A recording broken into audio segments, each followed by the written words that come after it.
Fusion Mobile, quality e-learning experience on the go. Welcome to Fusion Mobile e-learning platform. My name is Okebono, a mathematics tutor, and this topic we will be considering right now is index notation and function. Index notation and function. Of course, another word for that is indices. I'm sure you can clearly relate to that. Indices. Now, when we talk about indices, we are talking about numbers that are raised to certain powers. We talk about base and then we talk about power. Now, if I say 2 raised to power 4, this is an index notation.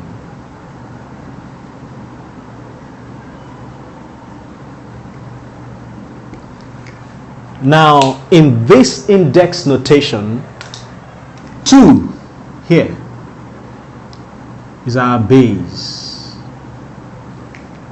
and 4 here is the power. So, another way to say this is 2 raised to the power of 4. 2 is our base, and 4 is the power.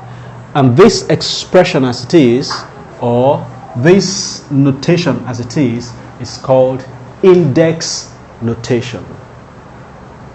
Good. Now, under index notation and functions, we will be considering 8 laws. Basically, there are 8 laws. You have the multiplication law, the division law, the power law, the product power law, the zero index, negative index, roots index, and then the fraction index. Now we will look at all of that, look at a few examples, and then we'll look at exponential functions like you have here.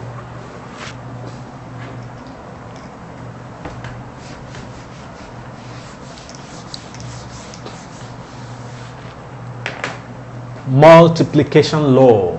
Multiplication law simply talks about 2 notations, 2 index notations that are what? Multiplying themselves.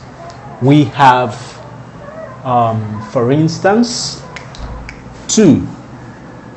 Okay, we said 2 raised to the power of 4 earlier times 2 raised to the power of 3. This is multiplication law.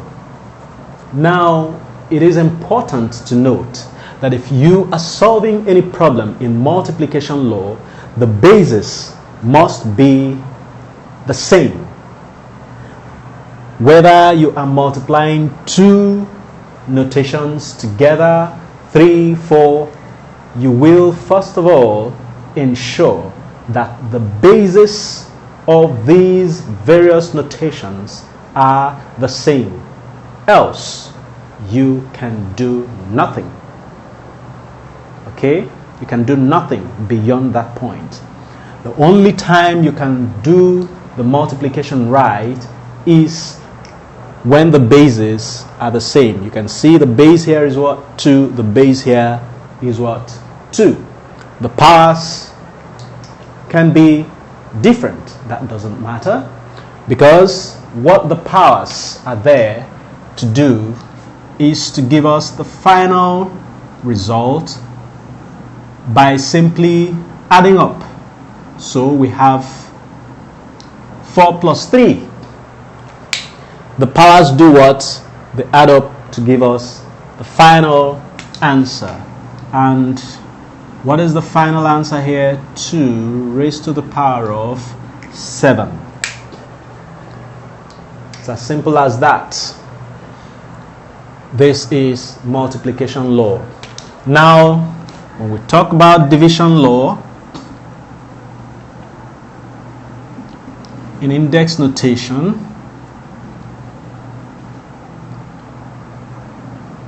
we will use the same numbers that we have used here. Okay, so let's say 2 raised to the power of 4 divided by 2 raised to the power of 3. Again, I reiterate, multiplication law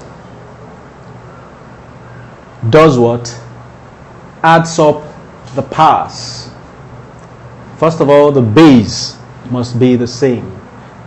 Multiplication law, you add up the powers of the different notations. Division law, of course, the rule for the bases is the same. The bases must be the same. But in this case, you do not add up, you subtract. You do not add up, you subtract. And simply put, it becomes 2 raised to the power of 4 minus 3. And that gives us what? 2 raised to the power of 1, which is the same as 2. Now let's do a little bit of demonstration. Look at this multiplication law. I'll show you something very quickly. 2 raised to the power of 4 is what? 2 times 2 times 2 times 2. How many 2's do you have there? 1, 2, 3, 4. So 2 raised to the power of 4 simply means 2 multiplying itself 4 times. 2 raised to the power of 3 simply means 2 multiplying itself 3 times. So we will use a big multiplication sign to indicate the beginning of the next notation, which is 2 multiplying itself 3 times.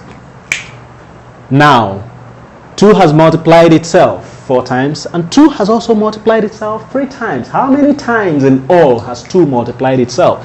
2 has multiplied itself 1, 2, 3, 4, 5, 6, 7 times. So that is why you have this 7 here.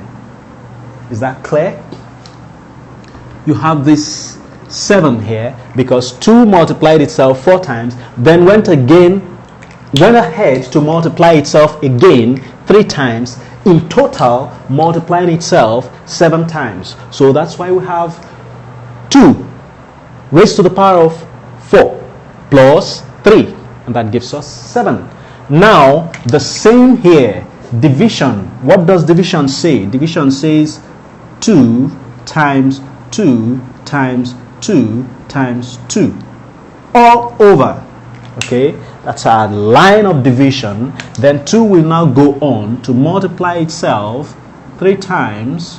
Okay, now you know how it goes.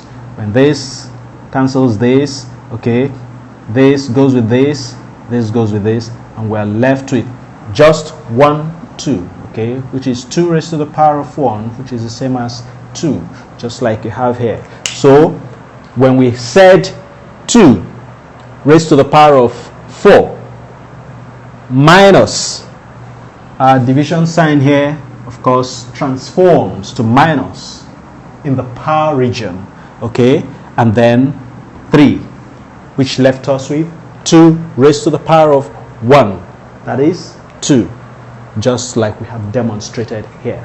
It's as simple as that. So we will go on to look at the third law of indices, which is the power law. Now, the power law. The power law of indices simply says that when an index notation, okay, which is raised to a certain power, or rather when an index notation is raised to another power, an index notation is already raised to a power, now you raise it to another power, okay, we say that the notation is in powers, powers. There are two powers now, okay. Now this is what I mean. First I said we use 2, right? So we can keep using 2, but this time let's come down a bit. We have something like, let's say 2 raised to the power of 3. Fine. Now this is an index notation, or we can say that 2 is our base, 3 is our power, right? So the number 2 has been raised to the power of 3, and then when you go on to raise it to another power again, say 2,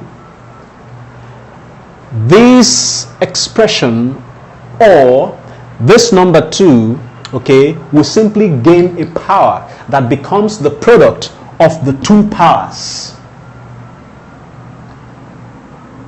3 and 2. So when a number is raised to a power and then further raised to another power, the result of that expression is the power, is the multiplication of the two powers, okay, to which the number has been raised. And what do we mean by that? We simply say 2 becomes raised to the power of 3 times 2, and that gives us 2 raised to the power of 6. As simple as that. That is to say that for any number, for instance a, that is raised to a power of x, okay, and then further raised to the power of y, the final result is a raised to the power of x, y. So x and y will multiply themselves just the same way 2, 3 and 2 have multiplied themselves to give us 6. Okay, now it is that simple. The next law is the product power law. Okay, the product power law. You know what product is? When we talk about product, for instance, x and y, okay, is a product. So when two numbers are multiplying themselves, okay, we call them products. Okay, now product and then power. When we're talking about product and power, we're talking about something like A and B. And then when we talk about power, we're talking about X. You're raising both numbers to a particular singular power. So that's product power law. And when that happens, you simply get your result by distributing the power to the different products. That is, A gains the power of X and B equally gains the power of X.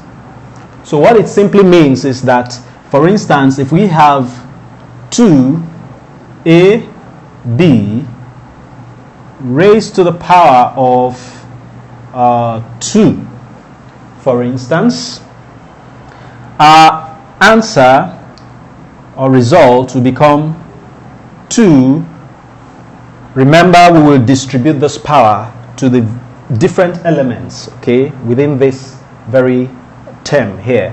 So 2 will be raised to the power of 2, and A will be raised to the power of 2, and B will also be raised to the power of 2. 2 raised to the power of 2 is what? 2 multiplying itself 2 times, and that is what? That is 4A squared B squared. So that forms a final answer. That is the product power law. Now, the next law you want to think of is called the zero law, or the zero index.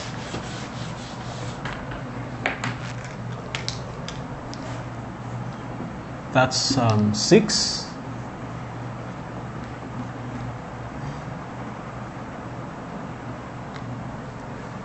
Or rather 5.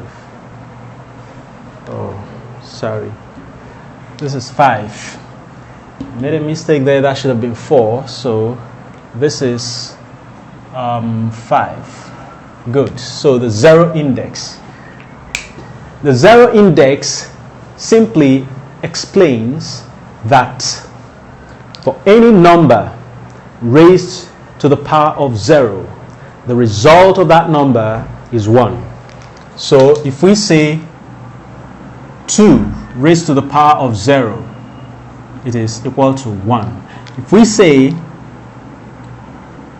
9 raised to the power of 0, the answer or result is 1. If we say 1000 raised to the power of 0, the result is 1. Now, we will explain this. Let's explain using 2, for instance. Remember what we talked about in multiplication law and what we talked about in division law. Now, we said in division law that when 2 notations, okay, when one notation is dividing another notation, remember the basis must be the same.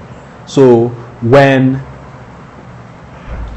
2 raised to the power of 4 is being divided by 2 raised to the power of 3, how do you resolve that? You simply say 2 raised to the powers 4 minus 3, isn't it? And what did we get as our answer? We got 2. Because in the end, there are 4 2's, 2, 2, 2, 2, being divided by 3 2's, 2, 2, 2. So 3 2's took with it 3 2's from the top, and we're left with just 1 2. So our answer was, or rather our final answer was just 2, or 2 raised to the power of 1, which is still 2. Now, have you considered if we had something like 2 raised to the power of 4 divided by 2 raised to the power of 4? Wouldn't that be equal to 2 raised to the power of 4 minus 4? Or rather, 2 raised to the powers 4 minus 4.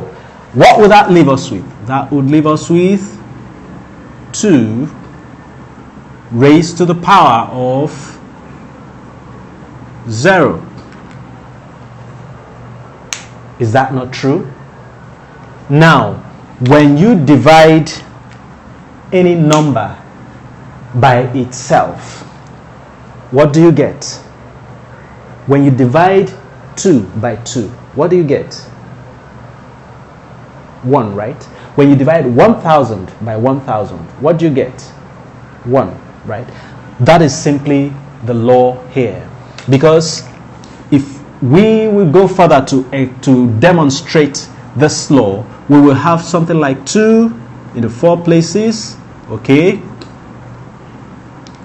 divided by 2 into 4 places, and this will go with this, just like that. And what are we left with? We are left with 1. We're left with 1 because the denominator or the divisor divides the dividend, or the numerator, the denominator divides the numerator in equal parts. Everything is just divided equally. So we get 1 as our final answer. And this is the same as 2 raised to the power of 4 divided by 2 raised to the power of 4. And that is what we have here. 2 raised to the powers 4 minus 4, which is same as 2 raised to the power of 0, because 4 will minus 4 to give us 0. Our base is still in 2. So whether you are doing 1000 raised to the power of 4 divided by another 1000 raised to the power of 4, your result will always be equal to 1000 raised to the power of 0. And again, 1000 has divided itself as many times as possible, okay, has multiplied itself as many times as possible, and then divided itself as many times as it has, okay, multiplied itself to give you 1.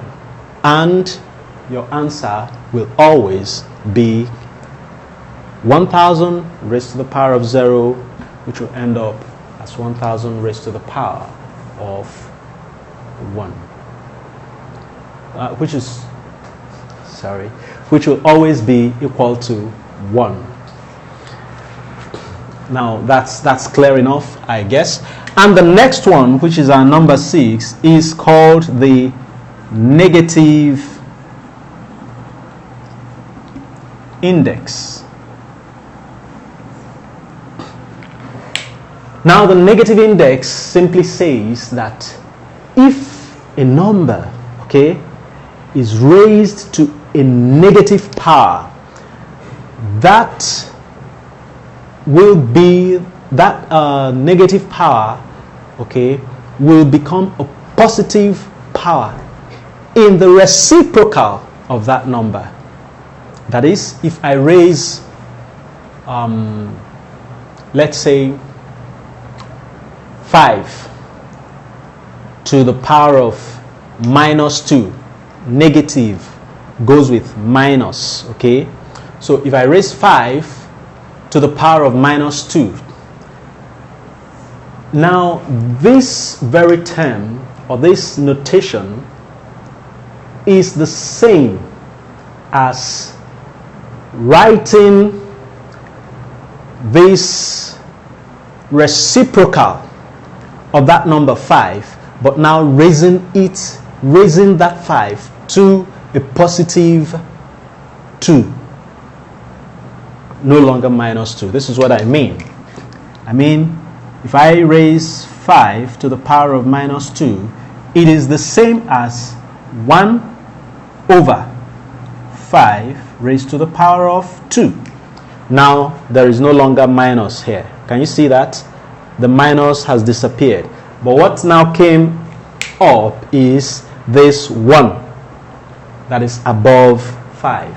So 5 has gone under 1, okay, in order to pick up a positive index. That's the way it works. So this is the reciprocal of this.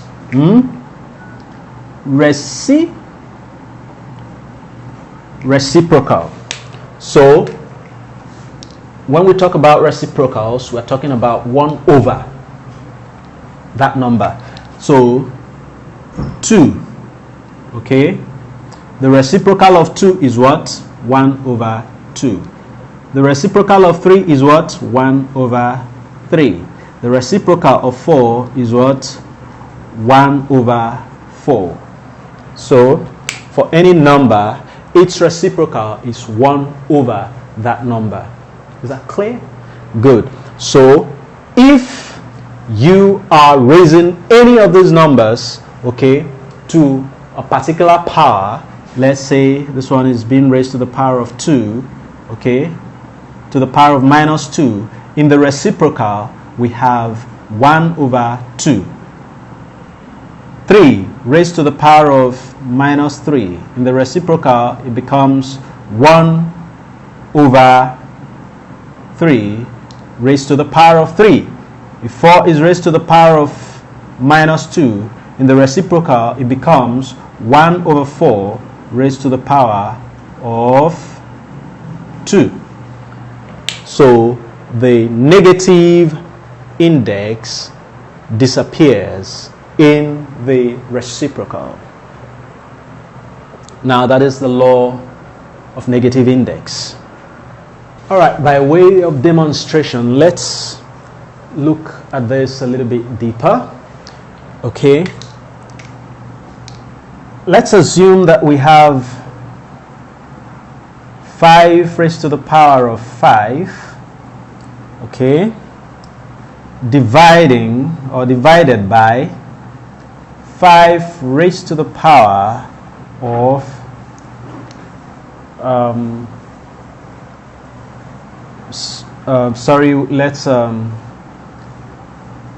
let's change that. 5 raised to the power of 3 divided by 5 raised to the power of 5. Now, if you remember our division law, we will subtract the powers, right? So that will give us 5 raised to the power of 3, 5 raised to the powers 3 minus 5. Okay, what will this give us? 3 minus 5 will give us a negative answer, right? So it becomes 3 raised to the power minus 2, just as we have here. Now, further demonstrating it, we have 5 times 5 times 5 divided by 1, 2, 3, 4. Good. Divided by 5 times 5 times 5 times, of course, 5 into 5 places. Normally, this will go, with this, and this will go with this. What are we left with? We are left with 1 over 5 raised to the power of 2, because there's 2 5s remaining. That is just like what we have here. Now that makes more sense, right? Good. So we will look at the 2 last laws together, the roots law and the roots index and the fraction index. Roots. If a number is raised to the power of half, for instance, we simply resolve that number or that term by getting the square root of that very number. For instance, if we say that 2 is raised to the power of half, we simply resolve it, okay, by saying that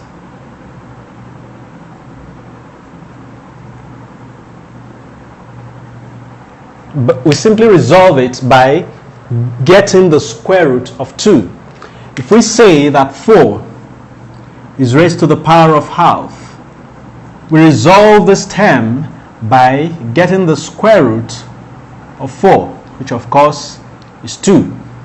If we say that 16 is raised to the power of half, we resolve it by saying the square root of 16, which of course gives us 4. Now, in general, it would mean that for any number a that is raised to the power of half, okay, the resolution of that number or that term becomes the square root of a. Now this makes sense. Now when we talk about fractions, there are several cases where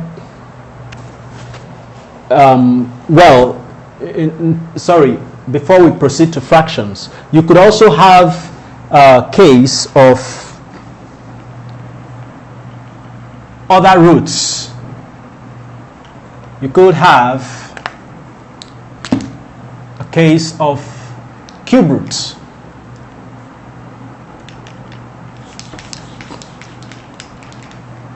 Okay?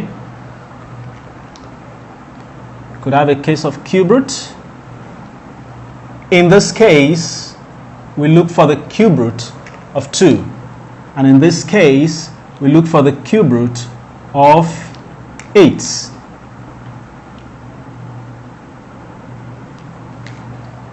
Which of course will give us 2.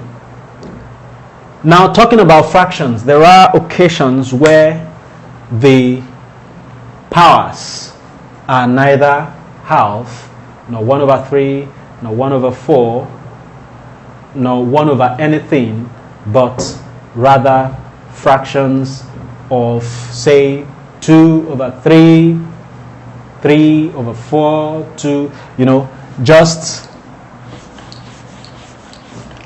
like that, and like that, and like that. For instance, we may have something like 8, okay, raised to the power of 2 over 3.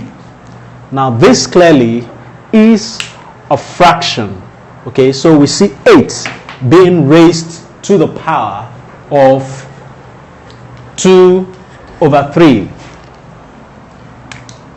In this case,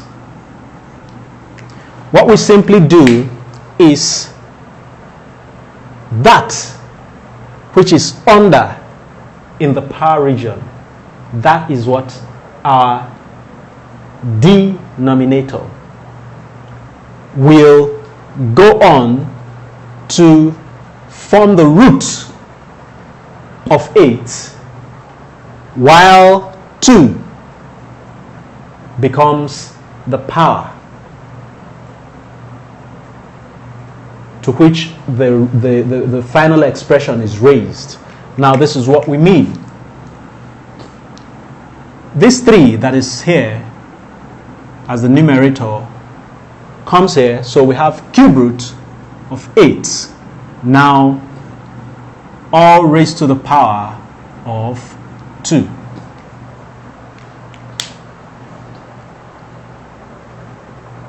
Does that make sense?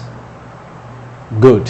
Now talking about cube root, as we have here the cube root of 8, we're simply saying what is that number that will multiply itself 3 times to give us 8.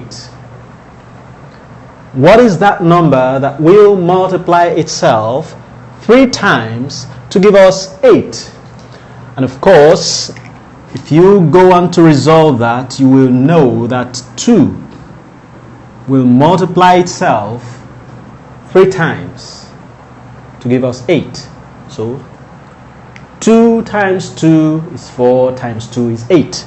So that, with that, we have resolved the cube root of 8, and then we go on to raise this very number, okay, which is the result of this resolution here, to the power of 2. What is our final answer? 2 raised to the power of 2 is what? 2 raised to the power of 2 is 4. So, is that your final answer? Yes. It's as simple as that. Remember, in the case of the roots, we said that A raised to the power of half is equal to the square root of a.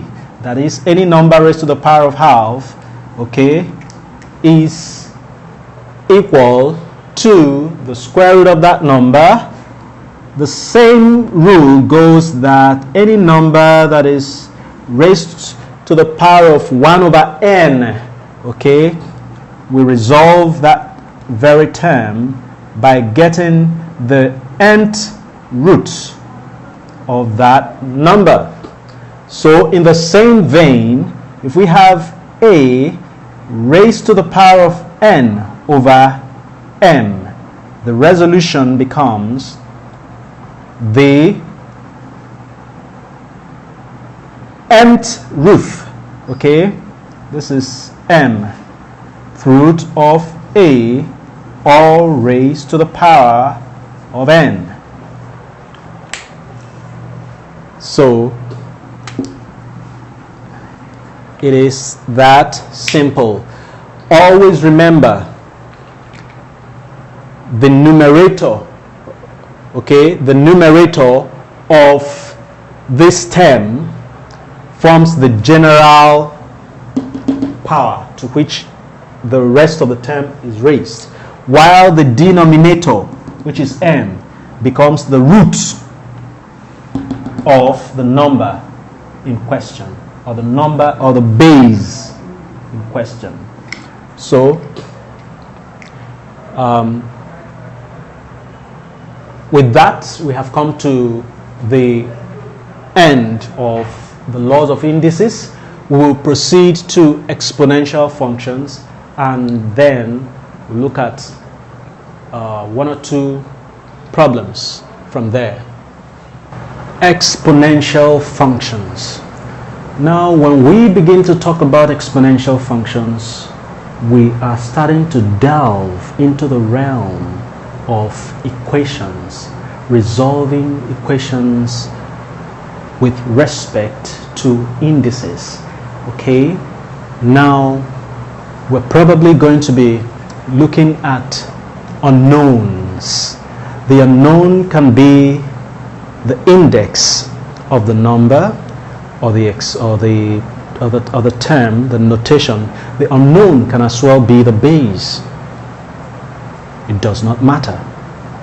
Now, for you to be able to resolve an unknown, remember there has to be that sign of equality, okay, in between two sides of the equation, so that with that you can be able to solve or resolve the problem at hand.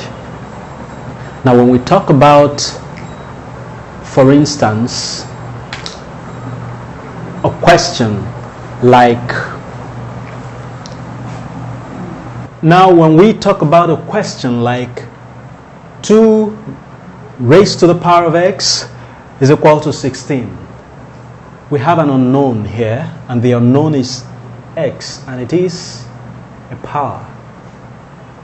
It is the index of 2. We don't know it. So definitely we will solve for x, which is this. Now, the simple thing to do here is, just like we said earlier, always ensure that the bases on both sides are resolved to become the same. As far as the bases are the same, you have your answer. Now, to make, we have a base here which is 2. Okay, now this is just a number, it has no power, so we have to make this very number, that is 16, to have the same base as 2, and then we raise it to its appropriate power. So how many times are you going to multiply 2 to give you 16?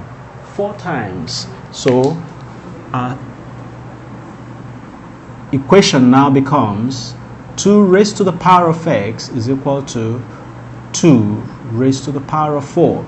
As long as the bases are the same, just go ahead and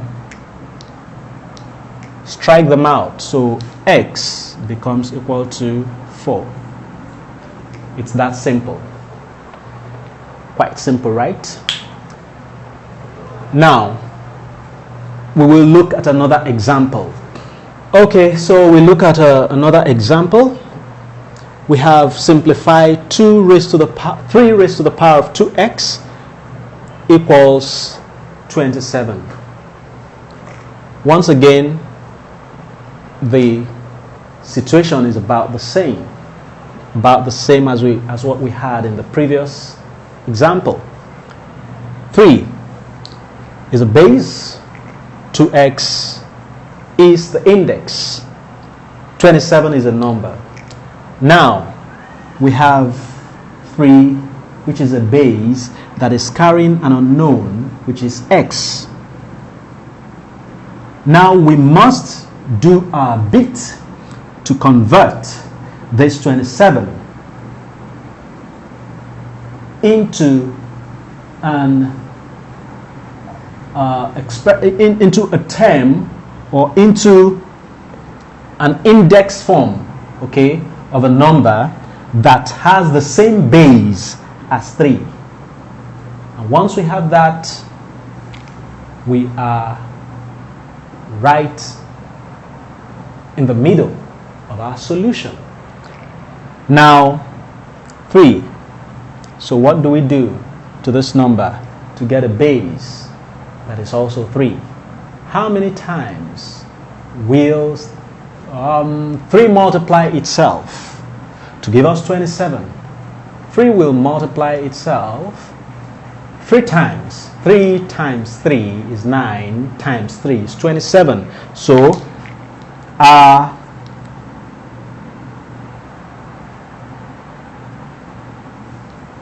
the question, okay, now begins to look like this. 3 raised to the power of 2x is equal to 3 raised to the power of 3. Once again, the bases will disappear and we have 2x is equal to 3. So only the powers remain.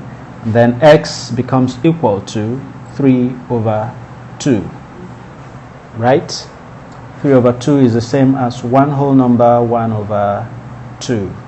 So that's our, of course, fractions. You know, this is an improper fraction. Yes, this is a mixed fraction, but that's the way it should be. And we may want to look at another example very quickly, where x raised to the power of 1 over 3 is equal to 3. Sorry. X raised to the power of 1 over 3 is equal to 3. Okay, we'll call this example 1. We'll call this 2. Let's call this example 3. Okay. X raised to the power of 1 over 3 is equal to 3. Now,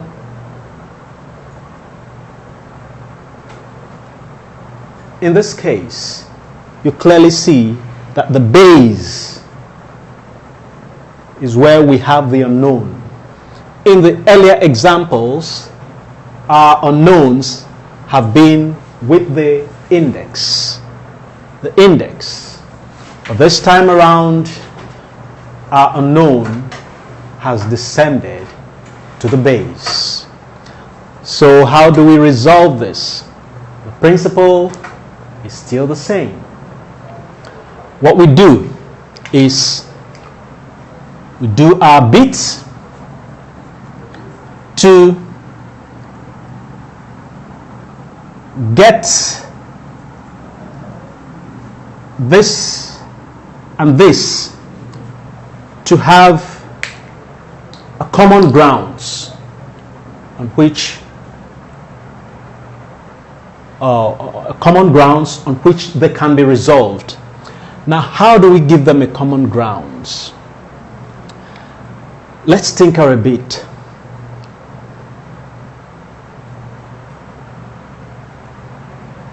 we can do something to this power here to strike it off, okay? And whatever we do to one side of the equation, we will do to the other side. So if we are able to do something to strike off this power so that only the unknown remains, we will do that same thing to what we have on the other side of the equation. Now, if you are a good student of mathematics, you will know that if we want to remove this very fraction 1/3, what we do is we multiply this fraction by the denominator. So if we are going to say x okay, now this is x raised to the power of 1/3 multiplied by 3, we will equally say that 3 should be raised to the power of course we'll multiply the power here may have been 1, so we'll multiply by 3. Well, 1 times 3 is 3, so don't worry, we'll just raise 3 to the power of 3. So you see, we have done what? We have raised both expressions to the power of 3. What is good for the goose is good for the gander, right? So what we do to the left side of the equation, we will do the same to the right side of the equation.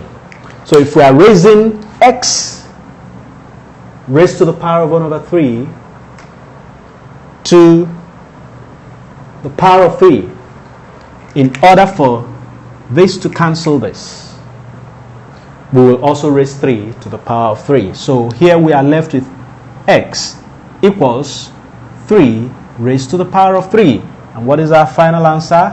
X is equal to 27. That's simple, right? Good. Now we will look at one more example.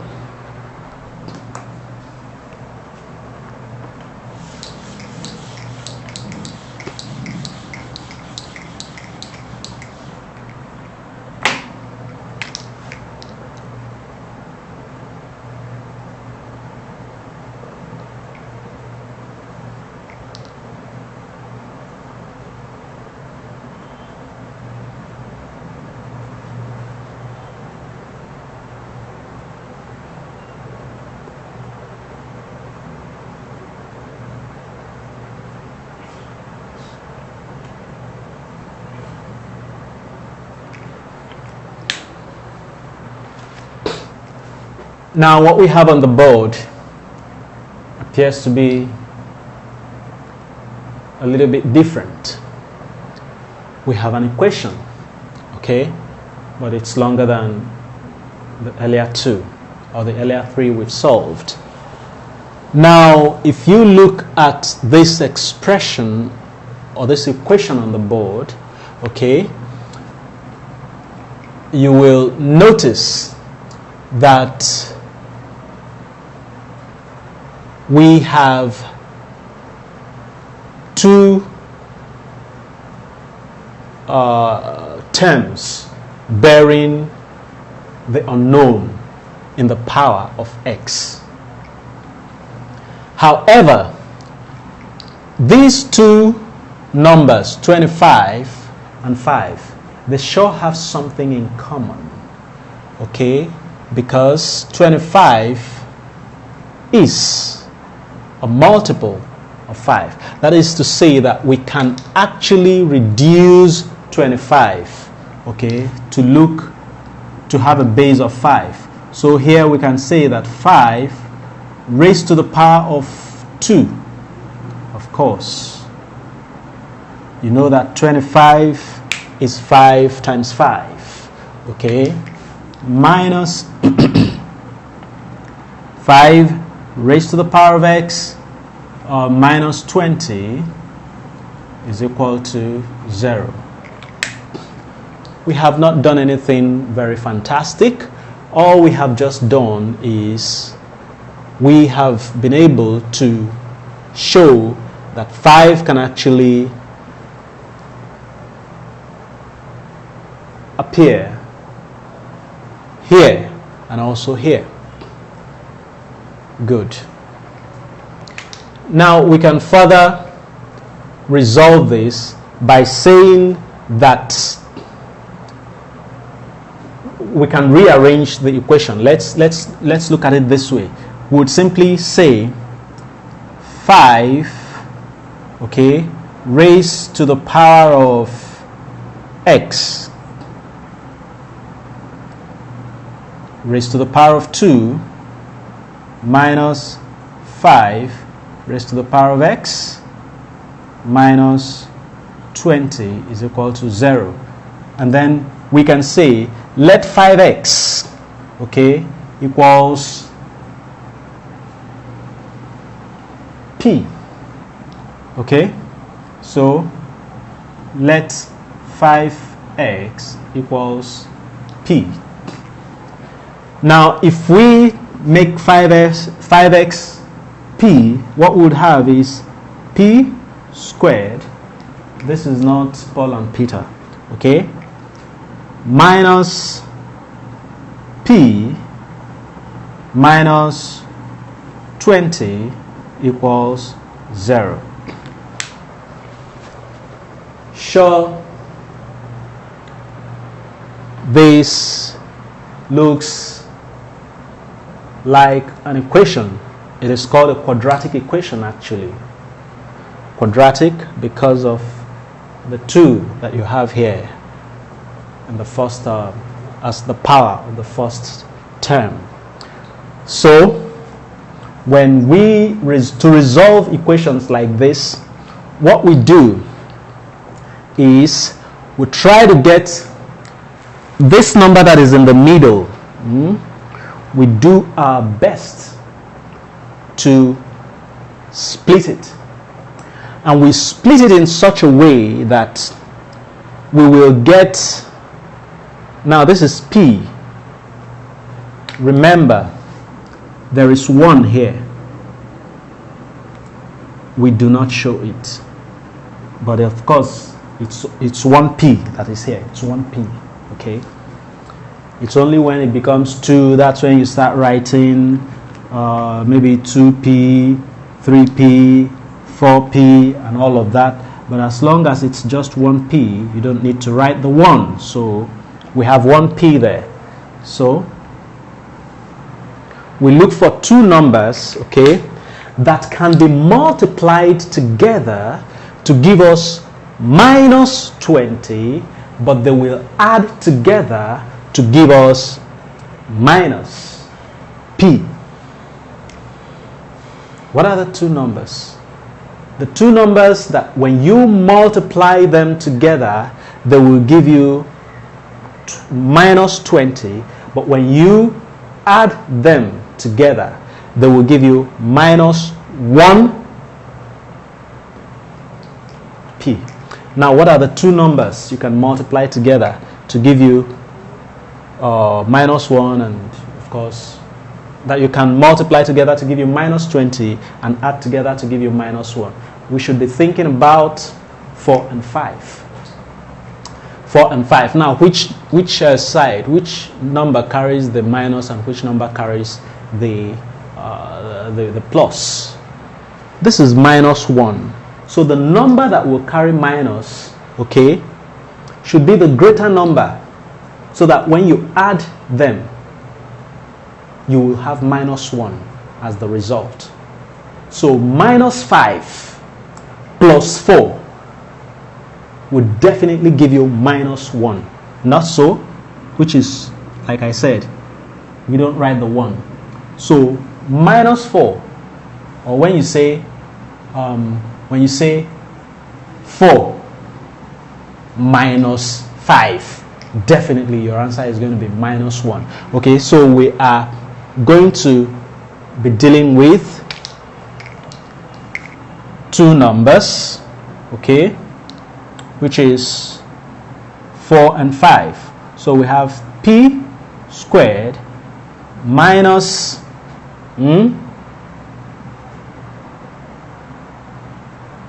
minus 5p plus, okay, 4p minus 20 is equal to 0. Of course, we can simply factorize. When we factorize, what comes out here, we have p can be factored out here, right? When we factor out p, we have p into p minus 5. Of course, plus. Okay, now we have rearranged the terms of this equation. We have not done any major changes, okay? What we just did is rearrange this equation such that when we add minus 5p and plus 4p, we'll still get minus p, okay? And of course, we can multiply 5 and 4, minus 5 and plus 4 to give us minus 20. Now we factorize out the terms.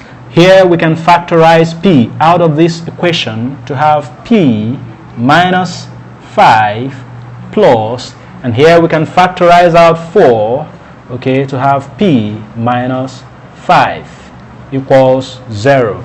Now you see that this and this are the same, so we pick them out, p minus 5, okay, and p plus 4, okay, equals 0, so that p becomes equal to 5 or minus 4. Now remember, this is not a final answer. Remember here. Good. Where we said let p equals 5 raised to the power of x. So our p being equal to 5 and p also being equal to minus 4 simply means that 5x, okay, 5 raised to the power of x is equal to p. What is p in this case? P is what? P is 5. Okay, let's say recall that 5x, okay, or 5 raised to the power of x is equal to p. Therefore, if p here is 5, it simply means that 5 raised to the power of x is equal to 5. Of course, you know that we have 1 here as a power. We do not write it. So if there is 1 as a power there, we can simply cancel out the bases so that our x becomes equal to 1. Now, the next is to consider p as being equal to minus 4. And so we can say that 5 raised to the power of x, this is a, and this is b. 5 raised to the power of x is equal to minus 4. Can we resolve this? No. That would be going the hard way. Okay, so we can stick with this as our answer. Okay, that the unknown power here, which is x, is simply equal to 1. And that ends it. Now, in wrapping up this class, which is index notation and functions, of course, in other words, indices. Let us recall that we have looked at the laws of indices, and we have also looked at exponential functions.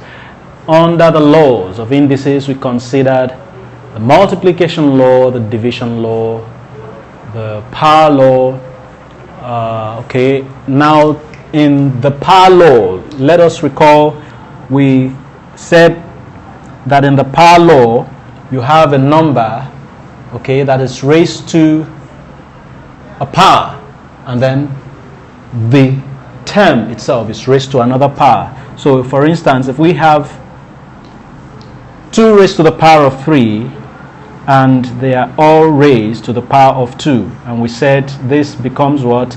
2 raised to the power of, to the powers 3 times 2, and that gives us 2 raised to the power of 6. Now, just to refresh your memory, okay, this can be demonstrated, this term here can be demonstrated such that 2 raised to the power of 3, okay, will multiply another 2 raised to the power of 2. Okay, that is because this 2 here inside this very bracket has been raised to the power of 3. This same 2 again has also been raised to the power of 2. So you see, 2 is raised to the power of 3. That's here. 2 is also raised to the power of 2. That's here. Do you see that? So, of course, it simply follows the law of multiplication, like we said earlier. Now, we have 2 times 2 raised to the power of 3 times 2 raised. Now let's look at it together. Okay, we have 2 raised to the power of 3. 2 again is raised to the power of 3 because it's, okay, now this is 3. Okay, now this term here, okay, happens 2 times because it's raised to power of 2. So this 2 raised to the power of 3, okay, happens a second time here because it is the 2 raised to the power of 3 is also raised to the power of 2. So it's 2 raised to the power of 3 times 2 raised to the power of 3 again. So it's happening twice, okay? So that is the secret.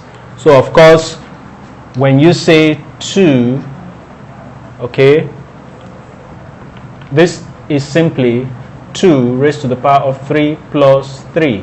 That's equal to 2 raised to the power of 6. So that's the way it works. That's the way it works. Then we considered the product power law, okay, where we looked at, for instance, A raised 3 or 2AB raised to the power, all raised to the power of x, for instance. Then you distribute that power to all the elements of that very term. So it will become 2 raised to the power of x times A raised to the power of x times B raised to the power of x. And then we considered, of course, the 0 index, the negative index. We considered the roots, the roots index, and of course the fraction index. And then we went on to look at exponential functions, where we will need, or where we may have to solve problems based on unknowns, solving for the unknowns. Of course, we looked at a few examples Right now, a few questions will pop up on your screen. Please do well to attempt them and feel free to replay the video for clarifications. Thank you.